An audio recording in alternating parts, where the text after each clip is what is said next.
Sulawesi terletak di pertemuan 3 lempeng, yaitu lempeng Indochina, Indo-Australia, dan Filipina. Nah, hasil dari pertemuan 3 lempeng ini membuat Pulau Sulawesi kaya akan sumber daya alam. Salah satunya adalah sebuah mineral yang kita gunakan dalam kehidupan sehari-hari. Nah, sekarang saya mau ke tempat pertambangan mineral tersebut, tapi harus ganti baju dulu, ganti perlengkapan safety. Tada, saya udah ganti baju, lengkap dengan peralatan safety-nya. Ada helm, ada earplug, ada kacamata, baju overall, dan ada sepatunya. Nah, sekarang saya lagi ada di pertambangan nikel. Nikel adalah salah satu kekayaan alam yang dimiliki bumi Celebes ini. Biji nikel berasal dari mineral saprolit dan limonit. Pertambangan nikel terbesar di Indonesia ada di Pulau Sulawesi. Setidaknya lebih dari 118.000 hektar lahan pertambangan nikel ada di sini. Pak Roni, sekarang kita kan lagi ada di pertambangan nikel nih. Tapi yang dari tadi saya lihat cuma tanah aja sama batu. Nah, nikelnya itu yang mana sih Pak sebenarnya? Nikel itu secara kasat mata memang agak susah dibedakan. Dia agak kehijau-hijauan. Jadi kalau kita lihat di sini, ini tuh dia masih overburden. Yang di sini yang lapisan merah.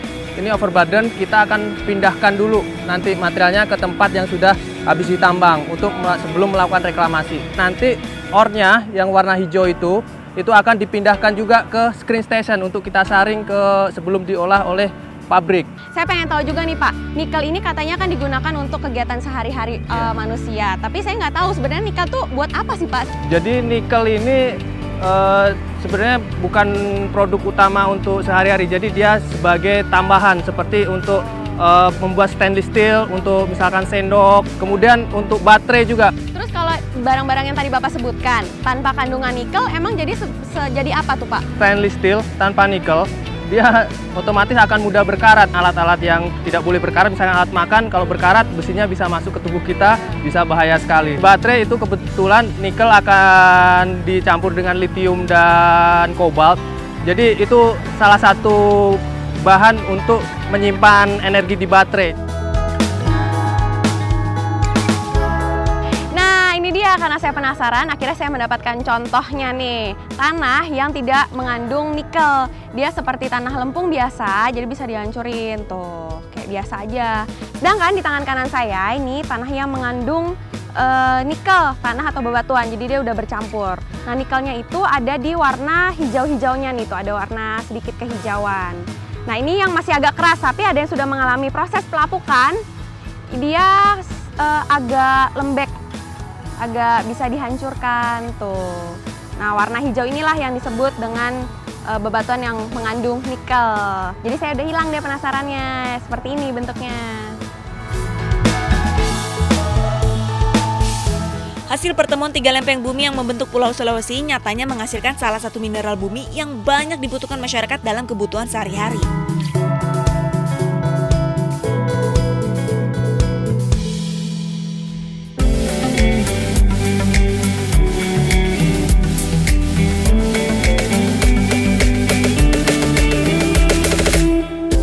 Dari pertambangan nikel tadi, saya tapi masih penasaran gimana sih cara proses peleburan dari nikel itu sendiri dan hasil akhirnya dari nikel itu gimana. Nah, sekarang saya sudah ada di pabrik nikel, saya pengen lihat-lihat nih. Tapi ada perlengkapan tambahan yaitu respirator atau mask dan earplug buat di telinga. Partikel mineral sangat berbahaya jika dihirup, maka dari itu baik pekerja ataupun pengunjung harus menggunakan masker. Di sini saya akan melihat bagian kecil proses pengolahan tanah yang mengandung mineral menjadi biji nikel. Dari proses pertambangan, nikel akan disaring dan dikeringkan. Setelah itu dilebur untuk dipisahkan dengan mineral lainnya. Selanjutnya, nikel akan dipisahkan dan dikemas. Ini dia hasil akhir dari nikel. Saya pengen pegang, penasaran, tapi sebelum pegang harus pakai sarung tangan dulu.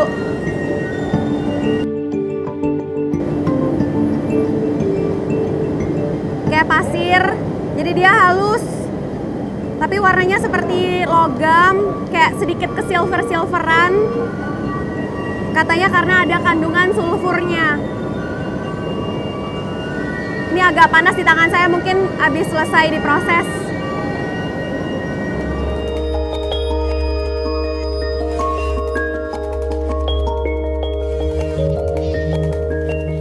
Nikel merupakan salah satu kekayaan yang dimiliki Sulawesi.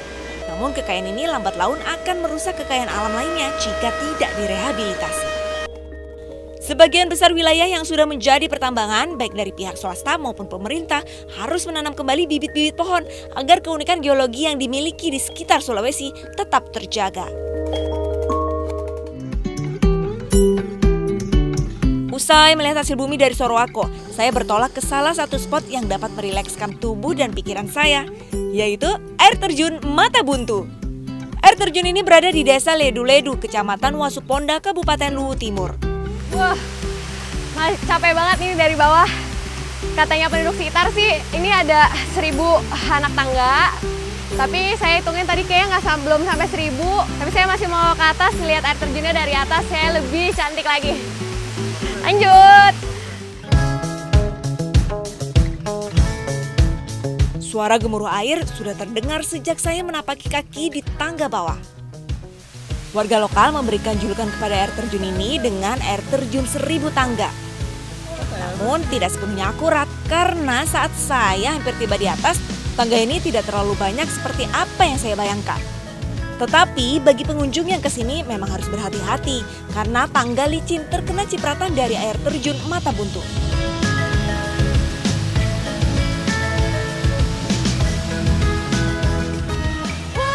Akhirnya saya sampai di air terjun Mata Buntu.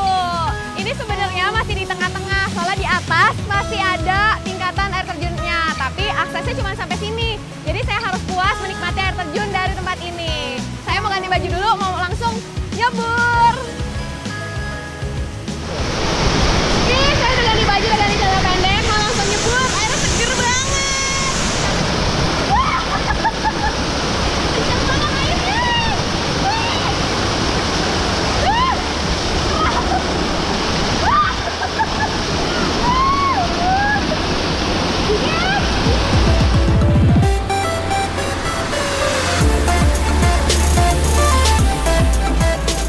Kini saatnya bermain air.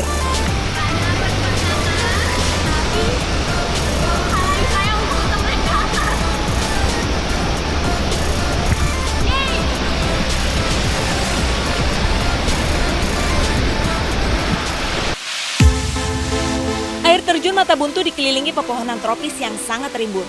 Air terjun ini memiliki 33 undakan yang terbentuk alami. Para pengunjung dapat melintasi undakan-undakan kecil air terjun, tetapi tetap harus berhati-hati ya agar tidak tergelincir. Wah, seger banget air terjun Mata Buntu. Capek dari bawah terbalaskan dengan segarnya air di sini.